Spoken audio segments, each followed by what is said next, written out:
Okay, welcome everyone to our presentation on Long Island projects and alternatives. We have an excellent panel here of 6 people who are going to be sharing information with you. I want to ask them to first introduce themselves to you, and then we will get into some context slides and then into their presentation. So starting with Phil Eng.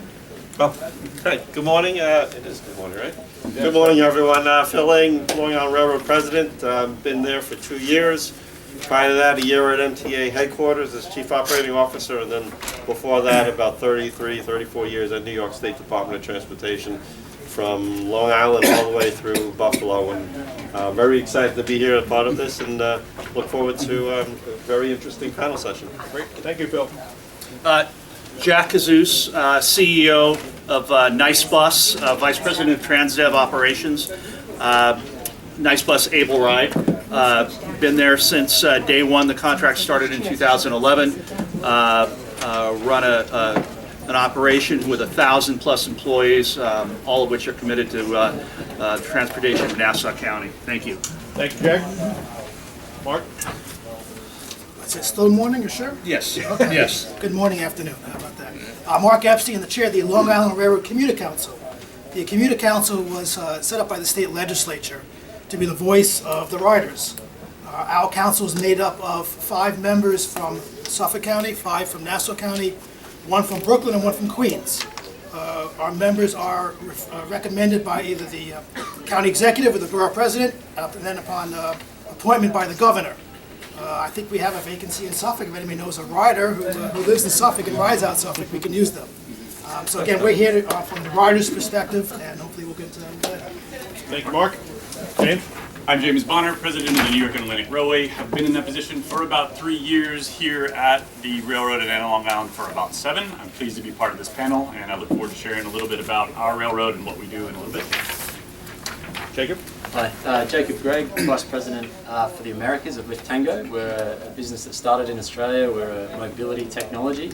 Big thank you to Rosemary and Eric for giving us the opportunity to be here and sponsor for the first time. So looking forward to meeting with you all and being part of the panel. Great. And finally, should I get the door first? yes, please get the door. I do that too. I can't move. So. Yeah. I'm Dan Baer, Senior Vice President. Senior Vice President of WSP USA. We're about 55, 60,000 people nationally, internationally, with offices in New York City, and we do a significant amount of work for many of our panelists here today, so thank you very much. Thank you, Dan. So these folks are going to be talking today about making transit investments a priority and how critical that is to the local economy and revitalizing the numerous Long Island downtowns that are being shaped by community leaders. Transit service, both rail and bus, intercity rail, freight rail, and new technologies are critical pieces of the equation of that first statement. And the panel will explore what is underway, what opportunities exist moving forward that can marry successful downtown revitalization work across Long Island with needed infrastructure and service investment. So that's the objective of the panel. The topics, I'm going to give a very brief contextual overview, which since we're short on time will be even briefer than I expected. Each panelist will hopefully talk 10 minutes. That includes Dan, 10 minutes, okay. On topics like transit investment and services, which will be Phil, Jack, and Mark. Rail freight, which will be James. Mobility innovations, which will be Jacobs. And then mega regional travel, which will be Dan. So we're going to be covering a very broad range of topics, and then hopefully there'll be some time at the end for Q&A, but we'll see how that all works. A little bit of context for the panel. I'm actually going to skip this slide because it's just too long at this point, and just point out that the New York Metropolitan Transportation Council, which is the local metropolitan planning organization for New York City, Long Island, and the Lower Hudson Valley, adopted a new transportation improvement program this past summer, which is how federal money comes into our region for transportation improvements. Here are some of the statistics from that TIP. The total is $21.6 billion, of which about 4.25 are coming to Long Island. And that includes the capital programs, or much of the capital programs of many of the agencies here, including MTA and so forth. So this is sort of a way to bring all the funding numbers you see together in one program, and it brings federal dollars into our region. It's a highly leveraged program. Federal dollars are right now just a little over 50% of the program. The other 50% is state and local funding, including an awful lot of funding coming from local public authorities. So it's not a reliance on federal dollars. The federal dollars are important, but local agencies, municipalities, counties, the city of New York, the state of New York all leverage this money highly. And the Long Island section of the TIP includes about 258 projects or project phases. You can see the different types of projects. It runs the gamut across the transportation system. And a number of major projects are also in this 5-year program moving forward.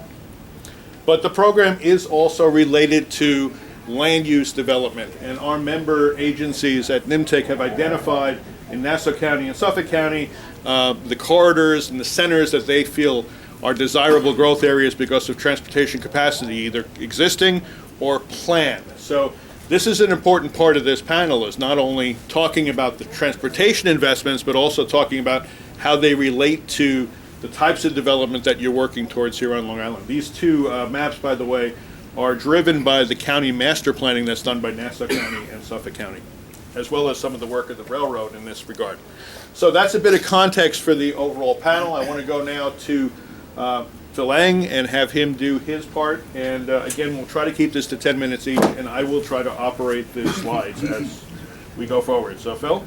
Thank you very much, Jerry. And I'll try to be quick. I know this thing can take longer if I get too into the weeds. One of the exciting things about being here today and anywhere in New York State actually is all of the major infrastructure investments that are going on across the state, 150 billion plus from Buffalo to Long Island, Montauk. And that's essential because this represents a lot of transportation investments, and it's not just about improving and repairing the transportation that exists today, but it's building it for the future, because for too long we haven't invested in transportation. And back from my days at DOT and now my days at MTA, all modes of transportation come together and make a cohesive environment that makes the economy thrive. No one sector is going to do it by themselves. It has to be a partnership. So when we talk about highways and bridges, here you have the Kosciuszko Bridge, which connects Brooklyn and Queens. The thing is that we are doing projects that have been long talked about and never done, and now they're happening. These are projects that maybe when I first started, I would have dreamed of being involved in one project. Now we're involved in many across the state, and I'll get a little bit more into Long Island Railroad's program. But it's an exciting time. The governor's leadership is what makes it exciting, and we're seeing the benefits across the state. And tied to this, the investments in revitalization of downtown. The governor has had that across the state as well. We had many areas on Long Island that are seeing the benefits of that as well. So, next slide, Jerry. East Side Access, part of the program, part of the major thing. It's an $11 billion project, and I know it's been talked about forever. No one even believes it's really going to happen. It is going to happen. MTA has changed its leadership, has changed its approach on delivering projects. This is ongoing. If you go beneath the Grand Central Terminal and the Metro North facilities, the platforms are there, the tracks are there, all the systems are being built out. We've reset the schedule for 2022. Long Island Railroad is doing its share to ensure that we support and deliver this project on time. Because as we talk about the future program, being able to commit and to show the public that the money we get, we're investing properly and we're providing long-term benefit is essential. It's going to allow our customers more options to get into Manhattan, not just Penn Station. It's going to allow us to focus on the needs of Penn Station once this is open. But this is also going to be complementing, I believe, to Atlantic Terminal and to Hunters Point. It's not about just focusing on Manhattan. All of these terminals on the west are important. It's going to allow and go coincide, I think the next slide,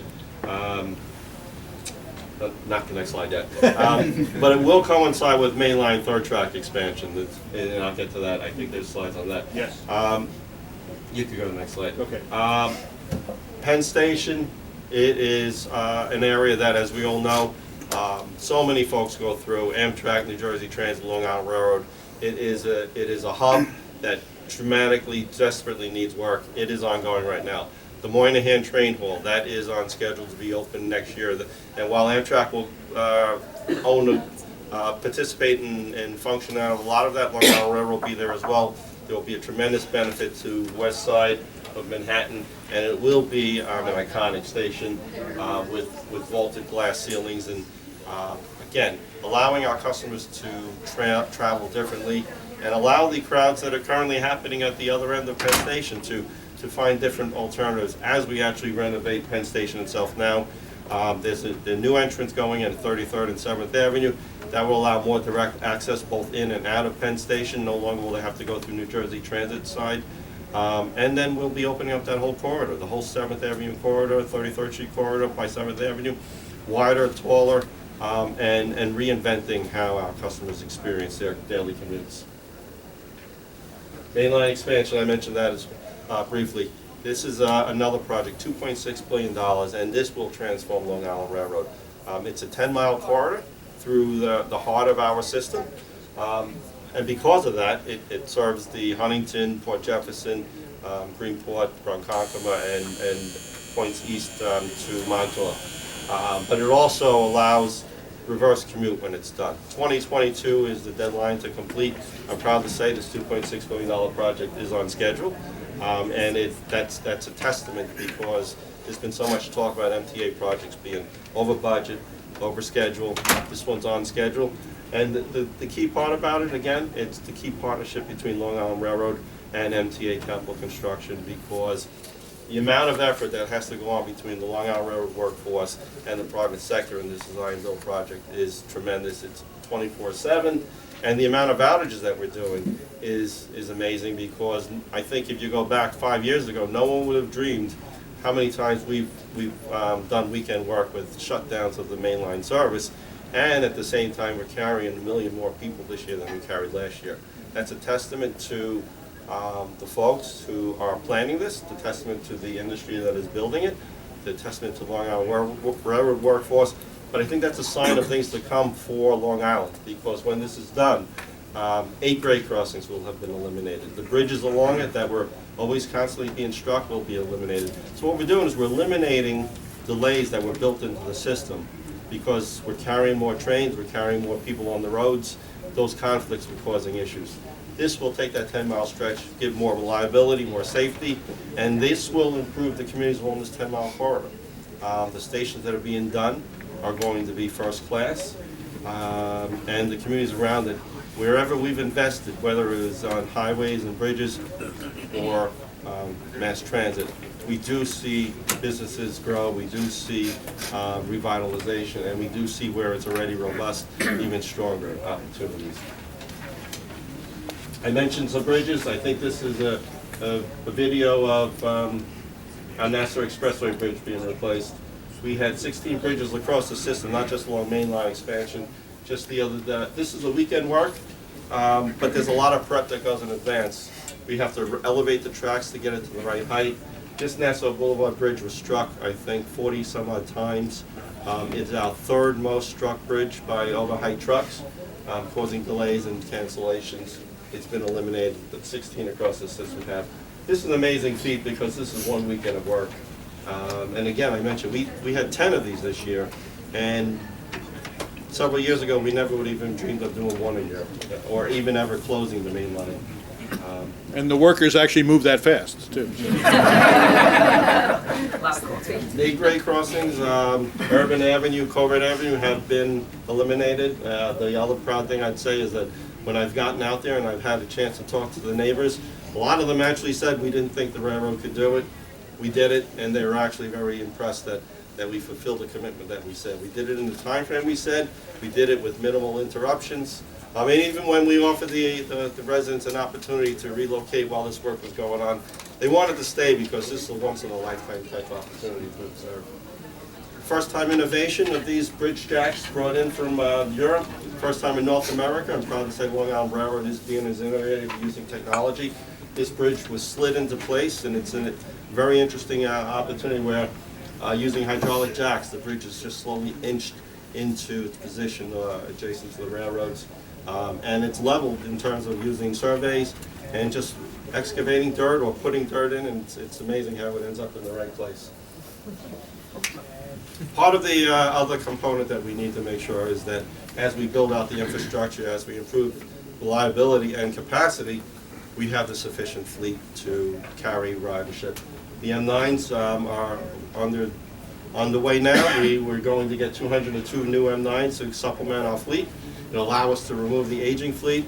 It'll allow us to be more cost effective too, because the amount of time we're spending maintaining and repairing aging fleet will go away. We'll be able to put out more reliable service for our customers.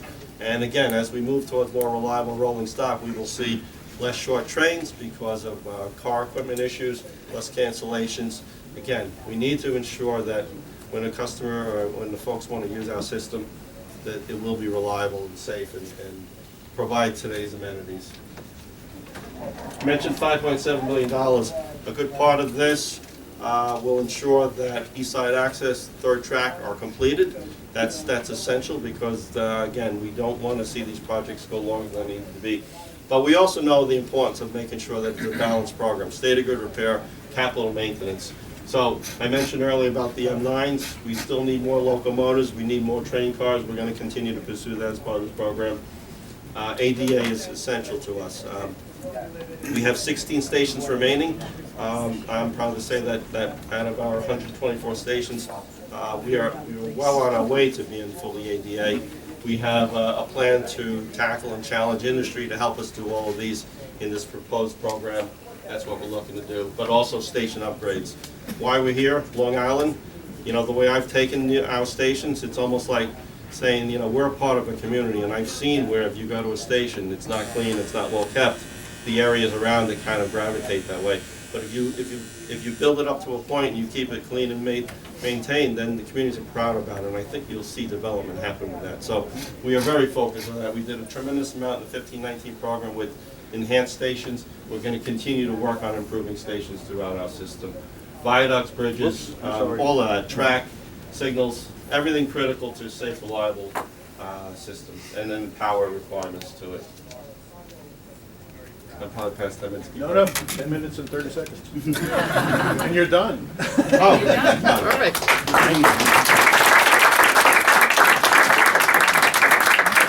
It's not lost on me that we're talking about transit here in their standing room. So, Jack Kazoos.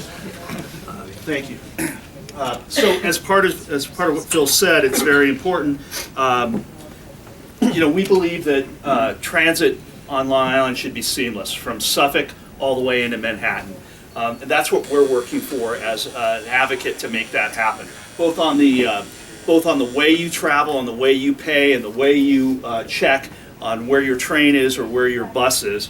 That's how we plan on moving forward. Nassau County happens to have one of the largest suburban bus systems in the country. Just to give everybody an idea of how big the system is, we have a fleet of 420 compressed natural gas buses. It is the largest fleet in the nation of compressed natural gas buses, all of which are ADA accessible. And we cover about 1.3 million miles a month. So quite a few miles that we travel, and we transport 100,000 people a day on the system. So I always hear a lot of folks, and I'm sorry to say some of which are in this room, that say, I didn't even know we had a bus system, or no one rides a bus. Well, 26 million people a year ride the bus here in Nassau County. So it does move system. So part of our responsibility as being the bus provider is to ensure that we're supporting the growth of the Long Island Railroad and our villages. So one of the biggest things that are going on now, obviously with all the things, I'm going to talk quickly about a couple of the pieces on the slide, but just to give you an idea of what our goals are. Number one, again, support our villages, make sure that they have the integrity in their village design, that they don't have to build parking structures, that we can get people from their homes to the railroad stations and mitigate that traffic, number one. Number two, make sure that those connections are correct throughout the county. And then also too, Phil's talking about all these great things. What's going to happen to the railroad ridership? It's going to go up. Where are those people going to park? We have those issues in the villages that we need to be able to address, and we can address quickly. So we're going to cover that really quickly. Lastly, I just want to cover a couple of harder issues that we're dealing with to get people moved on time, quickly cut down their commute. The N6, which goes around along Hempstead Turnpike, is one of the largest suburban bus systems in the country. It transports almost 20,000 people a day just on that bus system. If anybody's ever traveled on it, you know what it looks like. There's a lot of double parking going on. We're going through right now and eliminating and condensing a lot of stops, getting people to and from New York City much quicker. We're going to cut about 15 to 20 minutes off their commute just by doing this. This is happening throughout the county. In addition to that, we're analyzing all the stop locations and putting in what we call smart stops with digital signing that will allow you to understand where your bus is, where your train is, where your Uber and Lyft is. At all those important bus stops, they'll be all Wi-Fi powered with security lighting, bike racks, and a lot of other cool amenities there. So part of the challenges we have, we talked a little bit about providing transportation for our villages. One of our successes has been in microtransit. Port Washington's a great example of this. They had a goal of eliminating some parking spaces, or I'm sorry, freeing up some parking spaces on the AM trains in the morning. So we developed a branded system just for them that uses shuttle buses and technology to get people to and from the train station. It also it's kind of a cool way to look at public transit. We source the stops, the pickup points, based on who wants to ride. So if you have 15 people on your block, you'll get a stop. If that stop needs to move somewhere, it'll move somewhere for the next week. We do things a little differently with this. They can reserve their seat, and the driver can also talk to them back and forth. So if you're going to take a later train, you're guaranteed that there'll be a bus there to pick you up because you're speaking to the driver directly. Things like this make it seamless, again, back to Long Island Railroad, get people in and out of their cars much, much easier. We do things like left turn mitigation so that the bus travels quickly. We have on this type of solution, we have a formula that we put out there. We call it a 5, 10, 15. You only have to walk 5 minutes to your stop. We guarantee you no later than a 10-minute wait, so frequency every 10 minutes, and the longest you'll have to ride is about 15 minutes. So it makes it a very convenient way to get out of your car, but works really well. We're doing this throughout a few different villages. The other part of it is making sure that we're supporting growth as we go forward. There's been a lot of talk about the Hub project. There's some preliminary plans out there for us that we've put together. They haven't been adopted yet. But things like making sure that there's proper bus locations within the Hub so that we can get people to the Hub back and forth in a BRT type of system or a bus rapid transit type of system using technology, using signal light prioritizations, bus only lanes. What happens when I get to the Hub, 88 acres? What do I do? How do I get around in there? Are there autonomous vehicles that'll meet me there? Are there electric bikes? Or is there a shuttle bus within the campus? And those are the systems that we're working on now to kind of work our way through the issues, making sure that we support this type of growth. Again, using smart transit stops, our app also allows you to book restaurant reservations, allows you to check movie times. So this type of work, play, live environment is all, again, seamless. Those are the kind of things that make a robust system even more so, and really helps people understand that it's not really an inconvenience to take a bus. It's just part of my lifestyle. Other communities have done it. I know Nassau County can also. Creating transit-oriented environments. We're a big proponent of TOD, obviously, but we would like our villages and our towns to embrace that in the way they plan their streets, the way they plan their villages. Maybe reassess the way they put parking on the street. Maybe parking needs to go off the back end. Let's get bus-only lanes out in Nassau County. Let's get those people moved in and out. Using traffic calming practices, widening sidewalks. That's all part of making sure that transit is incorporated into the village beyond Long Island Railroad so that we're there to connect and help.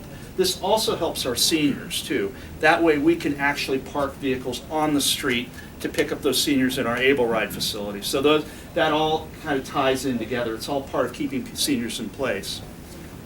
Sorry, I'm kind of running through it because I know we're tight on time. Again, big proponent of bus rapid transit. In Suffolk, they're talking about Nichols Road and the 110 corridor. Certainly part of something that, as good planners, as good island planners, we all need to get together on to make sure that everything connects seamlessly, that I can use one app or one payment platform to get on and off that vehicle, to get onto my next vehicle, and make sure that that connection is part. But these are the things that communities that are investing in transit for economic development are doing on the roadways. I didn't put flying cars up there. I didn't put hovercrafts or really nutty things. I put things that are working throughout the country that has taken a long time for us. I grew up in LA, and everybody said no one's going to get people out of their cars in LA, and they did. And it's a pretty dynamic area right now. But we need to embrace that same thing. We cannot be left behind in our transit investment. And I think what Phil's doing is fantastic. We need to be able to support that again and support our villages. So, Thank you very much.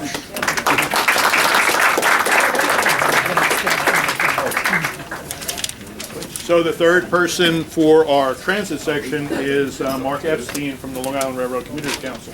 Mark? I don't think it's a coincidence they put the commuter next to the nice bus, kind of opposite here, because I'm here to say what we see from the other side of it.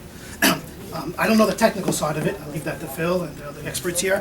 I'm here to talk about basically from the rider's perspective, because what a rider really wants is just a safe and reliable and affordable service. That's all we're really asking for. So I'm here to speak a little bit about how we see ridership can increase and how it all can benefit all of Long Island. Commuting is a large part of our days. Some people spend over 3 hours, 3.5 hours commuting every single day. The riders, as we call them commuters, you call them customers, but they're from the community. It's all of us. And therefore, what I'd like to say is, happy commuter, happy community. So I want to talk about not just the projects that are going on, but kind of the basis of how we see it.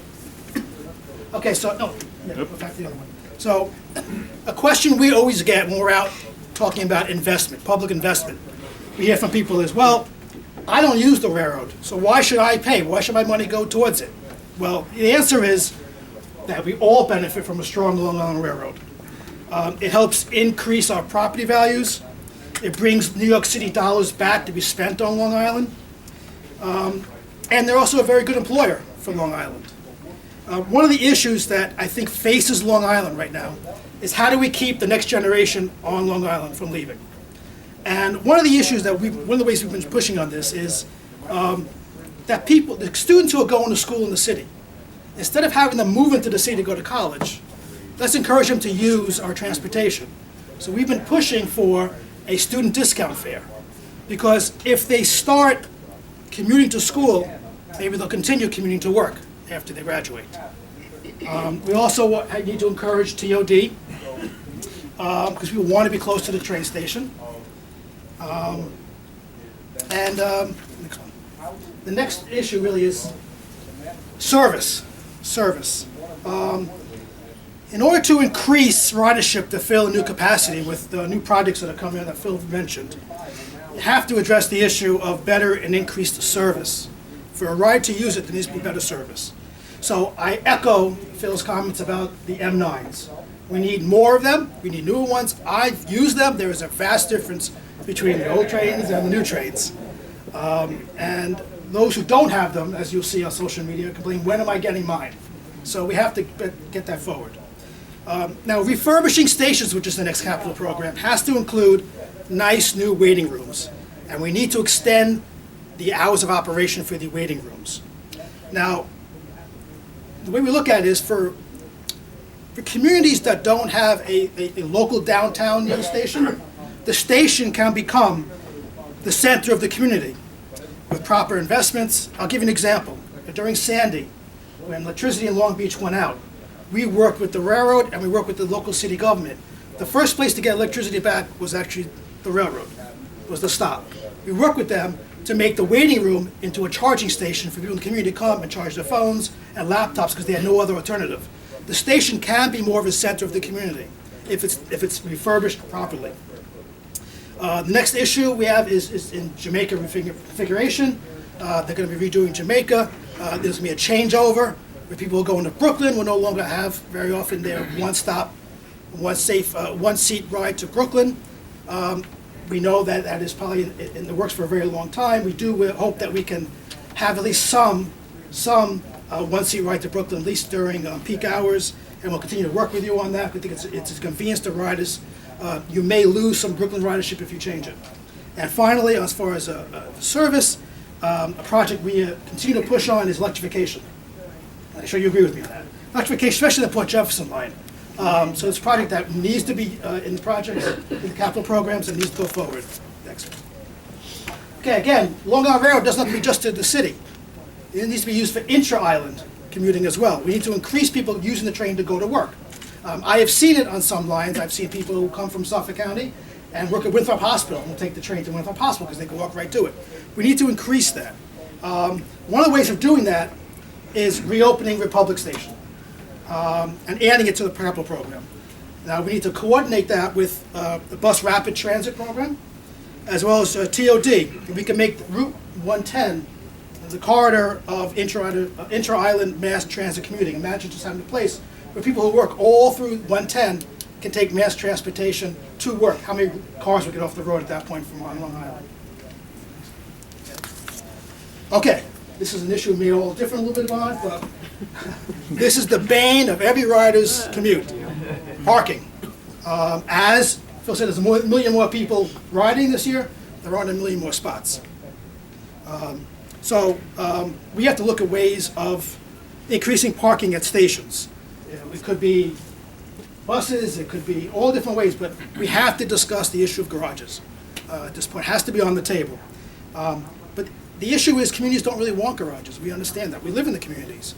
But the issue is that it doesn't have to be the concrete gray monolith that we see everywhere else. If you look here, some places, that's Miami. That's their parking garages. Out west, they have designs where it blends into the community and doesn't have to be this source. So we have to really look at what we're doing here for long term. I mean, these are some options, but they're not the only options.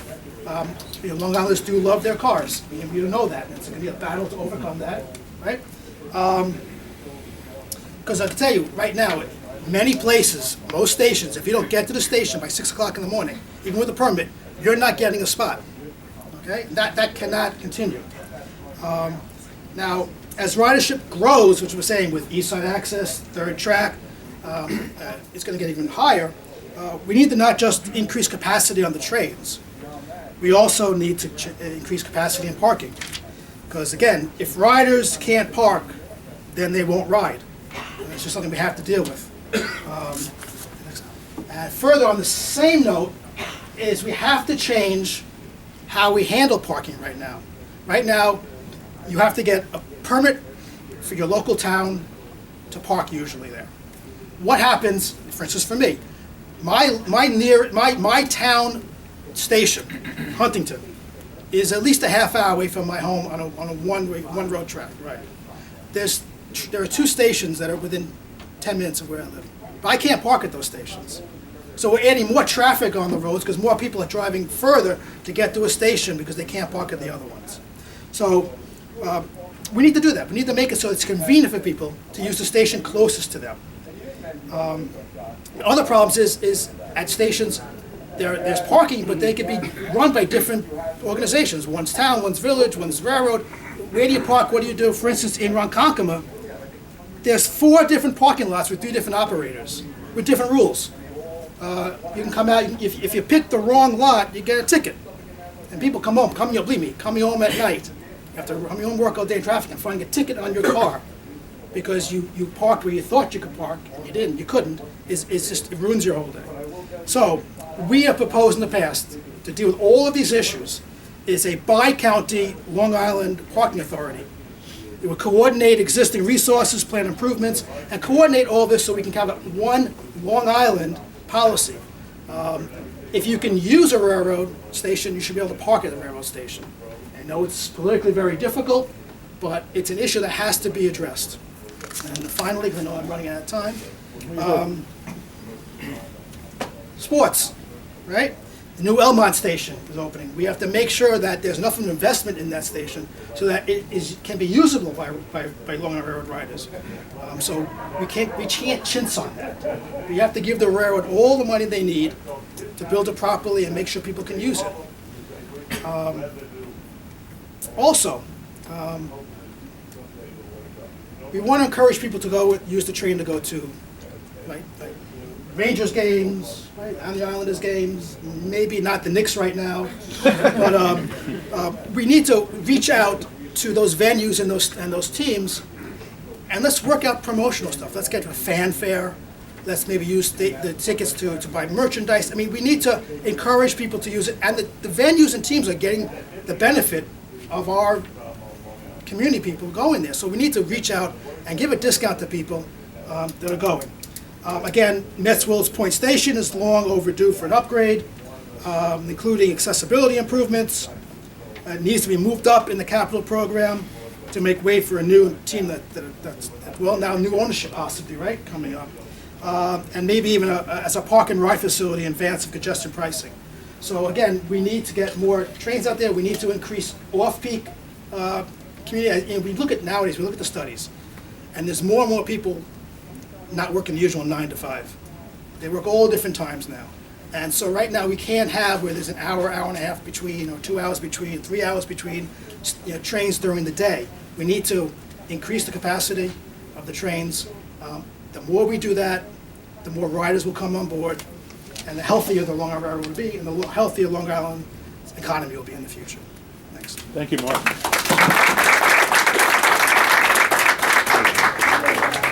All right, so not only are people moving on Long Island, but goods are moving, and James Bonner from New York and Atlantic is going to delve into a little bit of that in terms of the amount of goods and how they're moving. James? Thank you, Jerry.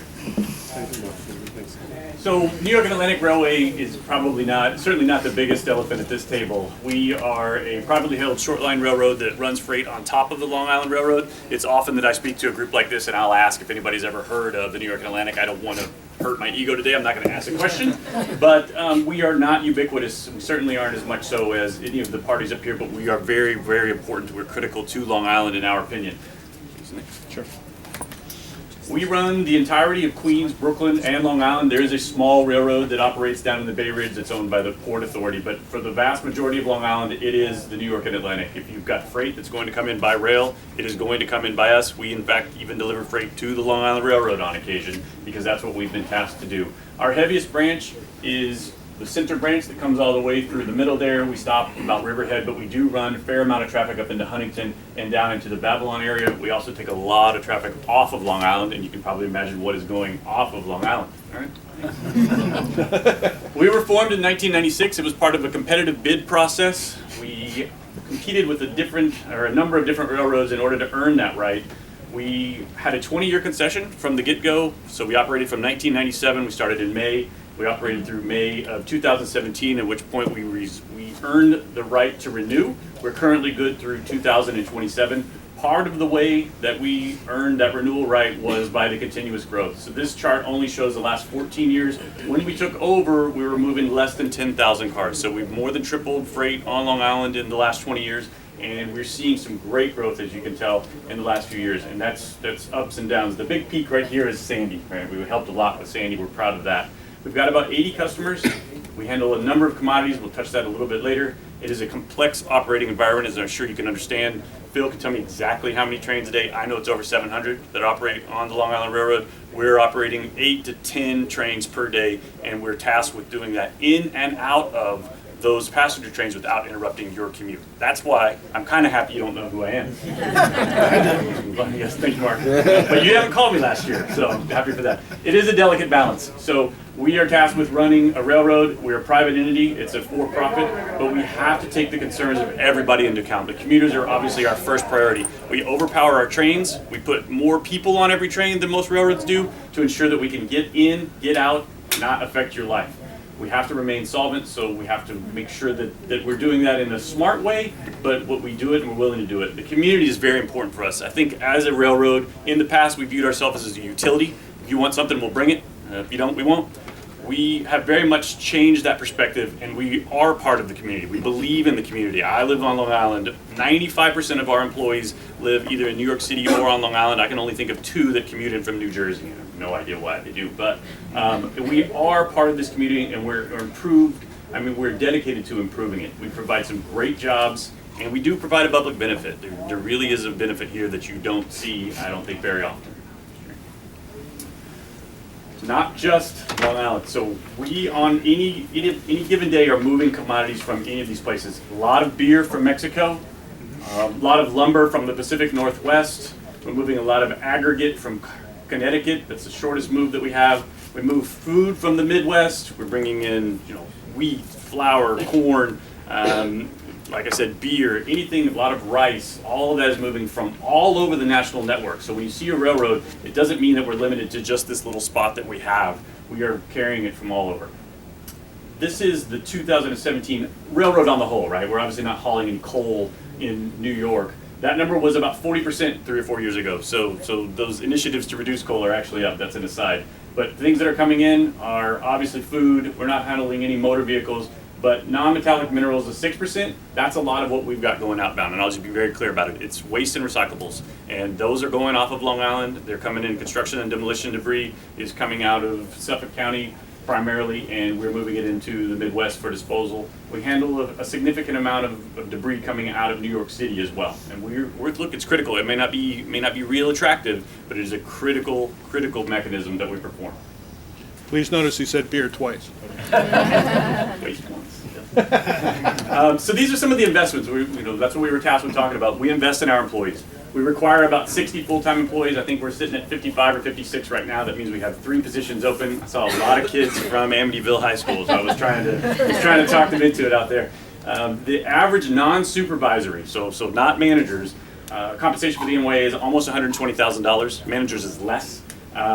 3 years of training is what is required to become a locomotive engineer, fully qualified to run on the Long Island Railroad. We have to pass the exact same tests that the Long Island Railroad employees pass, and that's for great reason, right? You don't want a substandard performer out there running in the same places that you are. So we've been supported well by Long Island Railroad on that. We've got some great managers that have been really improving our training processes, and it's incredibly important to us. We've grown our head count, which kind of matches what that carload growth was. And we have got some rigorous safety and training standards. Again, we try to mirror what's going on at Long Island Railroad. We watch what they do. We work very closely with their safety and operating departments to ensure that everybody is in compliance and working together. This is not representative of New York and Atlantic specifically, but this is just based on regular U.S. jobs, freight rail compared to the average U.S. job. And then the biggest part we've got there is just because we're running a railroad, you might not see where it's going. We may be supporting a company that is selling food elsewhere, delivering flour elsewhere, building your roads, building your houses, building your condominiums. We are bringing those things in so that they can be used later. So you may not be the end user in your mind, but you actually are if you're living in those places and taking advantage of those foods. I wanted to talk real quick about the Port Authority. The Port Authority of New York, New Jersey owns a small railroad that I mentioned at the beginning, is the New York, New Jersey. Talk about an investment. They have put $130 million into this window right here. There are 2 ways that rail traffic gets onto Long Island. One of them comes over Hellgate Bridge and comes down into our yard, Fresh Pond, Queens, and the Glendale area. And the other option is Bay Ridge on the west side of Brooklyn. That's not the preponderance of our traffic on that west side, but it's a critical link. It's a really interesting operation. They roll the cars in through Conrail into New Jersey to the NYNJ on the west side, and then they take those cars and they put them on this rail barge. A tugboat comes and takes this barge from the west side of New Jersey and brings it and docks it at 65th Street in Brooklyn. So that is a new barge. They put in 2 new bridges. And again, I can't say enough about working with a group like that has seen the vision. We've talked a lot about it on this panel. You have to look forward into the future, and that's what this group has done. So I just wanted to give them some props for that. this is another investment.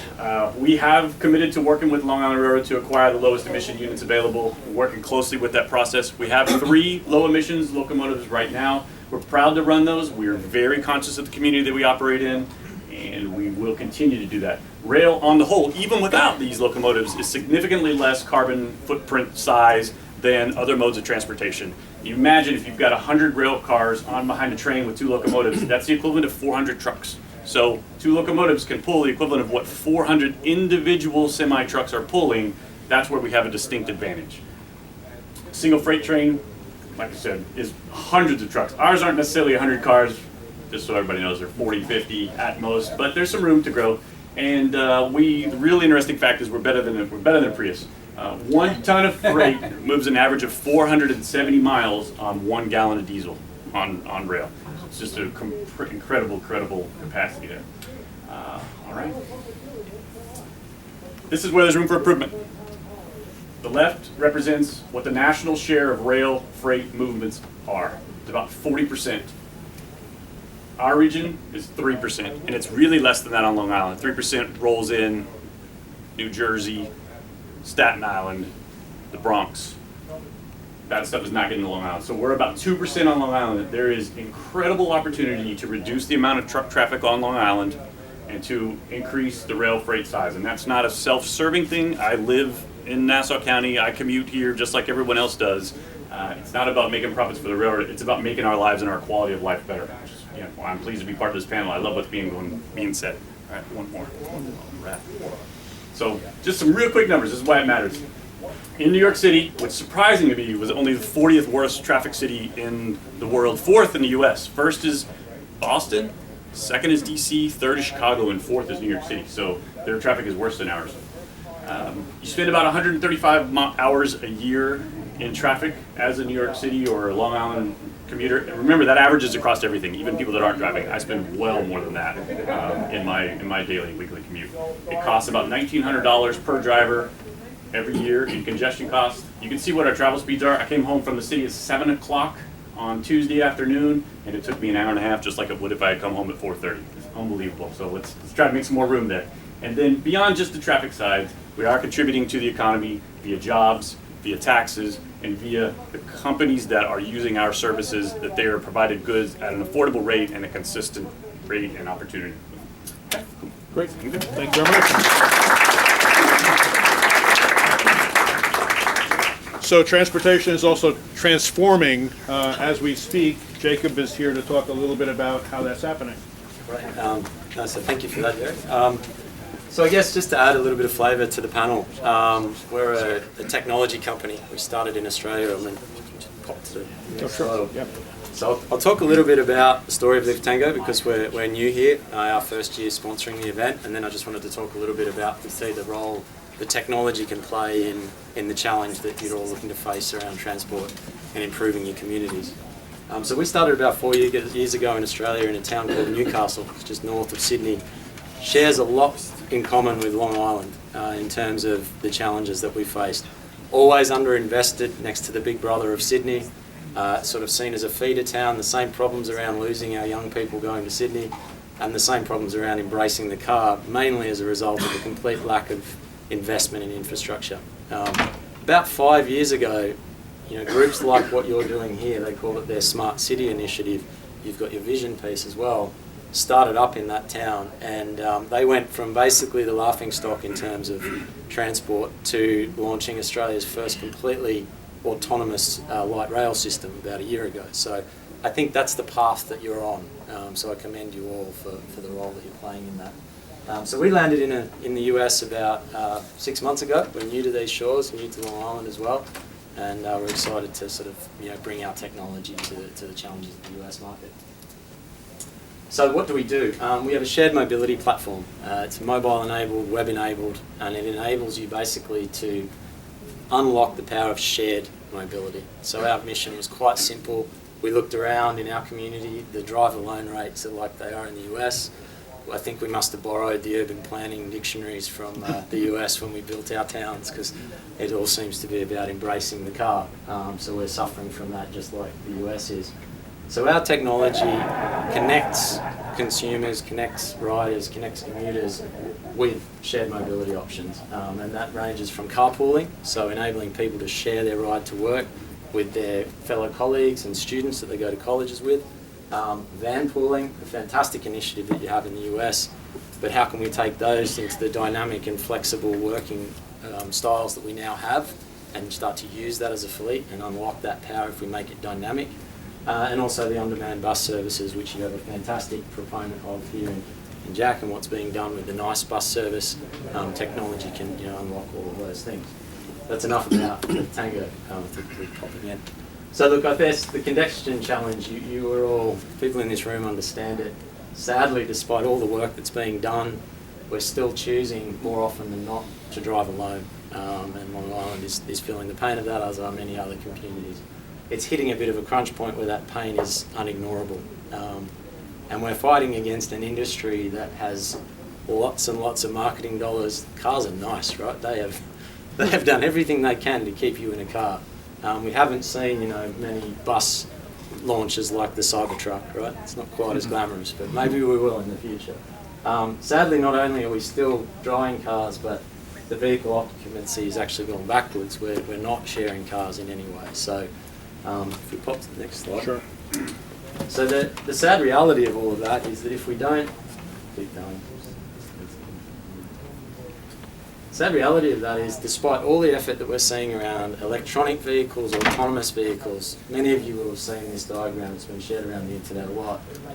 The reality is, if we don't start to share our mobility, the congestion is not going to change.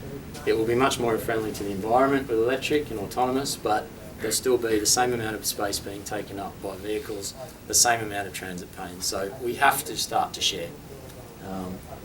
And Long Island's firmly in this group. I think maybe it's improved since 2017, let's see. But again, we can see the drive alone rates, and this sort of reflects the diversity that you've talked about that you have in Long Island as well. In some of your counties, it's some great use of public transit, but we're still seeing far too much of the drive alone rate. So there is an opportunity there. There's things that we can do to change it. And in the face of it, and I'm new to the community, but on the face of it, this is the Long Island Transit map, plus you've got thousands of fantastic buses. We probably shouldn't be driving alone, but we are. So I guess the sort of challenge is why? What is causing this, and why? What have we got to do to change this behaviour? So what I'll put it to you is that, on reflecting on this, I think the challenge we face is a connection challenge. And a lot of the work that's been done in transport, and it's still needed to a certain extent, has been around capacity. We need more roads, we need more parking, we need more trains. To a certain extent we do, but that in and of itself, we will not build our way out of this problem. There's not a community in the world that knows that they can now build their way out. We build more roads, we get more cars. We build more parking, we fill them up. To Mark's point, we still need to build that more parking, but that on its own, we've seen it in Australia, we've seen it all over the world, we just fill it up and then there's not more parking again. We spoke to one of the biggest supermarket chains in Australia about 2 months ago. They built more parking than they thought they would ever need and filled it up in 3 months, because that's the behavioural change that it drove.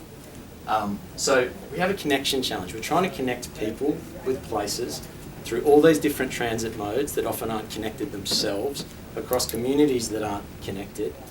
And so what does that mean? The easiest way for me to connect with the place I need to get to is just pick up the keys in the morning. So I think anything that you do as you're starting to look at technology and its place in what you're doing, have this in your mind around connection. If it's enabling connection, it will have a net benefit for what you're trying to do. And there's a few sort of tips that we've learned around that. So in our experience, this is a behavioural change challenge. Technology in and of itself can play a great role. We've seen what technology can do in sort of papering over the gaps in different things and allowing a sort of decentralisation and a coordination and a connection of things. But it won't do it on its own, and it needs to be done as part of a holistic view which sort of embraces the things that make people change. So trust is absolutely critical. If you're asking someone to step away from a behaviour or pattern that they've had, which has been driving, and then move to a bus, which is this thing that they've not sort of thought about using. And the first time they go to use it, it doesn't turn up on time, and they miss the train, you've failed. Again, technology and the sorts of things that Jack spoke about and that connection can help stop that. Incentive is absolutely critical. So, you know, there's so many disincentives that have been put in place that keep people in cars. Like what you talked about, I can't believe that I need a permit to go to a parking station that's not near me, that incentivises me to drive further and penalises me for doing what would be right for the community. So I think being aware of both the incentive, so what's in it for the commuter to get them out of their car, and also what are you doing inadvertently that is incentivising people to drive more than they should, is a fundamental thing to consider. Awareness, this is a great tragedy. So many great pilots that we've seen done for new transit modes, microtransit, etc., and it's not marketed, nobody knows about it, and then we say it didn't work and we go back to the old ways. You know, it requires a reach thing. I'm hoping I wouldn't ever hear this here, but one of the transit agencies in Australia sat down with us and said, as public transport, we don't market public transport. And surprise, surprise, that new service completely failed. Convenience, it has to be easy. Look at the friction points, and again, a lot of those are to do with connection. You know, again, it's pretty easy to just turn on my car and get in it and not get out, and we'll put up with the pain of sitting in the traffic because it's sort of convenient. How can we use technology to make it, you know, as easy as that? So what happens when you get connection right? Just a couple of examples about the power of connecting things up. So we've been running carpool programs for about 4 years in Australia. We have about 60 odd organisations. We've just launched in Vancouver. We've got a few starting in the US. You'll be happy to know, Mark, the answer to getting people out of their cars, funnily enough, is parking. That's what we've found. So if you can link carpooling with parking incentives, and we have one example where we did this with one of the universities in Australia. We linked with Pay by Phone, smart parking app. They got rid of their annual permits because they realised that was incentivising people to keep driving. I've paid for the permits, I'm going to use it. So let's get rid of those. Let's move to day parking rates, and then they gave a massive discount to people that would carpool. And then they enabled that through the technology so that you carpool through our app. It's validated that you did it. You link straight into a smart parking system that's giving you the discount instantly, because humans are like that, sort of instant gratification, and you pay at a discounted rate.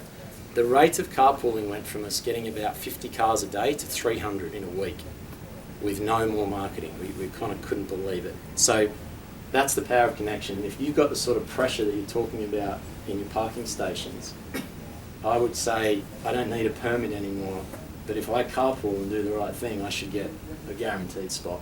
You will get massive amounts of carpool, and you're getting more value out of that parking asset. And then if you do build more parking asset, you're not perpetuating a cycle that you will never undo. Same on the underground bus piece. We had a service running from suburban areas into a rail hub, major commuter hub, to deal with the sort of parking issues that you're having. We managed to connect via data with the train system. And then suddenly we could slow the buses down or quicken them based on how the train was running, so people knew from a trust point of view they would absolutely never miss that train. Suddenly the ridership doubled. So again, that power of connection across technology and services in making it convenient for people to use. So a couple of things on technology. If, in the spirit of connection, if you're looking at technology providers that will not share data with you in its entirety, find someone else who will. It is so valuable to you as a community, again, so that you can plan and you can adapt and you can move forward. So that's one of the things I would say. And if they're not willing to play with others, to connect with others, because there's no technology provider in the space, and it's one of the fastest growing spaces from a technology point of view, that has completely got this right. There are people coming at it from different angles, and they need to work with others. Otherwise, they're really not going to help you holistically as a community. And the last thing, I guess, from a vision point of view, wouldn't it be great if pretty soon into the future, when we wake up in the morning and we think about how we're going to connect with our day, that it's not that we first reach for these things, but that we first reach for this thing, and it connects us with a range of very easy and convenient forms of transport. So yeah, look forward to meeting with all of you, and thanks very much for having us on the panel. And last but not least, Dan's going to broaden our perspective Oh, am I? and bring us home to lunch. Absolutely. So, The tough part of this presentation is not only have to go after individuals who presented really great information, but the tougher part is to follow somebody with an accent. That's tough. Probably didn't So, understand no, it. it was great. First of all, I'm honored to be on a panel with many of the agencies and organizations that we collaborate with regularly, from the Long Island Railroad, Nice Bus, New York and Atlantic, and NIMTIC as well. What I want to talk about, not advocate for, but just present the facts, is a large transformative opportunity that we evaluated over 4 years. And why don't we go to the next slide? Keep going. I got to stay within my 10 minutes. For the Federal Railroad Administration, starting back in the around 2010, 2012, we were brought in to develop a plan for the Northeast Corridor, and looking at opportunities to enhance and grow the Northeast Corridor, looking at opportunities for creating new intercity services and intercity trips, getting people from Long Island to anywhere on the Northeast Corridor. Okay? It focused on improving passenger service between the ends of the Northeast Corridor, Washington, D.C. and Boston.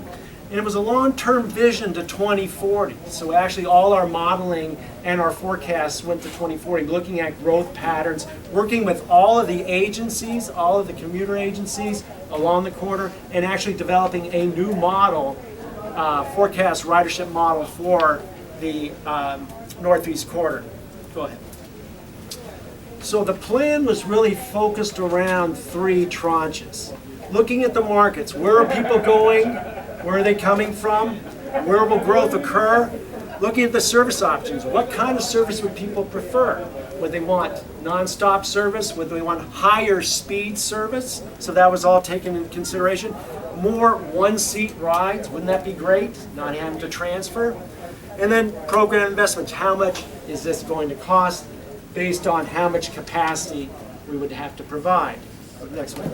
So how many people grew up with Tinker Toys? Come on. Anyways, this is our Tinker Toy diagram. But what this really shows is that we've looked at 98 different options throughout the corridor, interlinking different locations, different cities, different counties, and looking at the opportunities.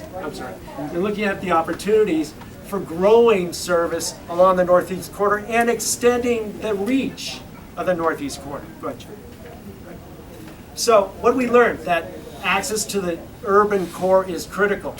New York City metropolitan region accommodates over 70% of the trips along the Northeast Corridor, either to, from, or through.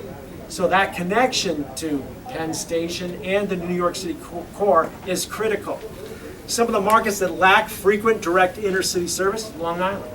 We have no direct intercity service. Basically, it's into the city and we need to make a transfer.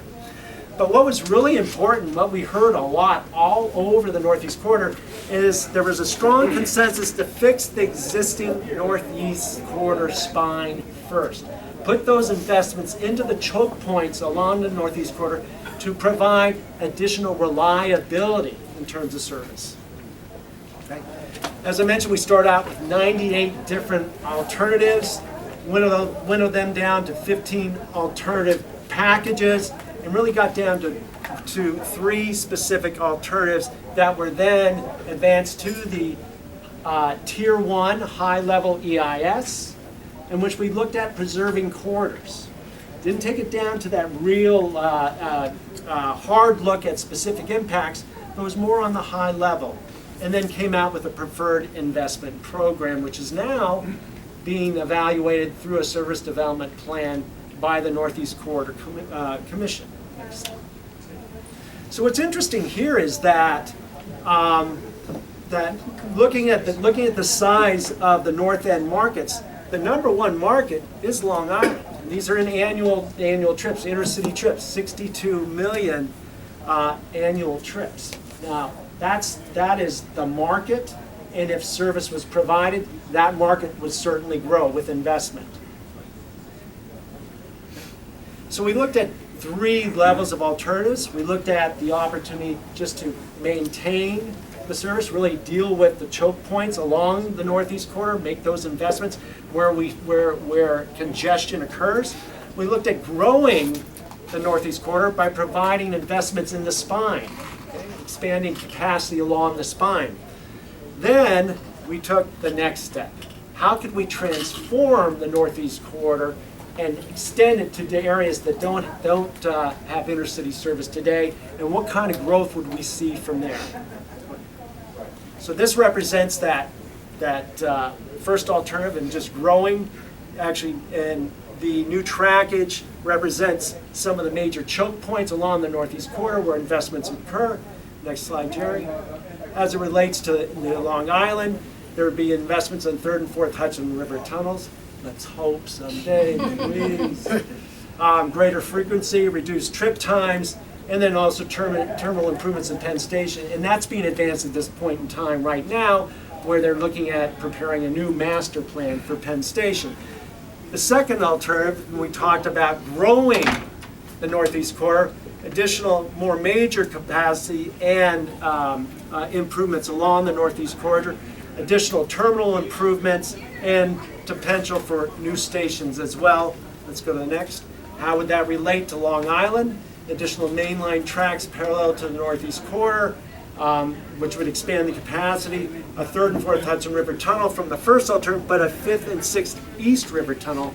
And that's, people don't think about it. What you hear about is the Hudson River tunnels, but those East River tunnels are just as important when it comes to the northeast corridor, and particularly service from Long Island. Allowing for greater frequency, more reliability, reduced trip times, again, along with major Penn Station expansion. Here we go. Okay? Take your hands off your eyes. Transformation. We actually looked at providing an opportunity for expanding intercity service to Long Island along a new spine.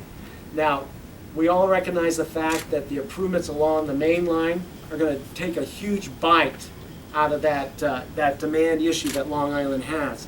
What this does would expand the reach of Long Island, open up that opportunity for greater development, for greater employment, and for greater connectivity to all of the cities, to all of the airports along the northeast corridor.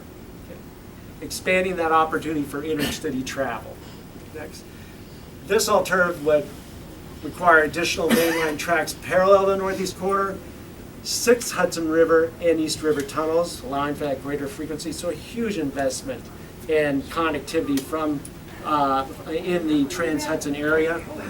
Terminal improvements. The Long Island options a new route between New York, Boston, Nassau County, Suffolk County, up into Connecticut, and with additional potential Long Island stations. We looked at 4 stations, but really didn't fixate on the stations. Just recognized the fact that the opportunity was there to create this spine and connectivity to the northeast corridor. Okay. What we found is that with the model, we evaluated the markets, but this is really interesting, is that the Long Island connections to the west and south resulted in the largest estimated ridership growth. Now you would think, if you're on Long Island, that trip to Connecticut, those trips north on the corridor, are really the ones that dominate? No. The model and the forecast show that the greatest growth would occur between Long Island to the west through New Jersey and south through New York and south on the corridor. That's where the biggest markets and opportunities were. Okay, let's go to the next slide. So this shows some of the results of our modeling. But what's important here is that between Alternative 2, that investment package, and Alternative 3, resulted in over 1 million new intercity trips from Long Island onto the corridor. That increase. And again, let me just go back to what I said. South of New York dominates. 715,000 of that 1 million new trips. So along with that, we're starting to see new investments that may build up to something like this one day. Again, I'm talking about something that's very transformative. I recognize that, something that's very visionary. But that's the way we have to think in terms of investments and expanding the reach of Long Island through new connectivity. Obviously, the expansion of the East River Tunnel capacity, we're going to be seeing some work done on the East River tunnels. Amtrak is now evaluating the opportunity of bringing some service to Long Island. They're looking at it from a equipment and service perspective. Obviously, the third main line track, huge investment. How important is that? The work that NICE is doing. All these things together are addressing the issues, but we have to continue to think about the future. And as businesses change, as employment changes, as people characteristics change, we have to think about those types of services that match those changes. Slide. That's it. Thank you very much. I stayed within the time. So again, join me in thanking the panel. These are 6th grade people who gave you a lot of information. It's been a personal pleasure standing here in the corner next to them. We are over time by about 15 minutes, so you're missing lunch. So at this point, I think we should just call the event and enjoy your lunch. Thank you very much for being with us. Thank you.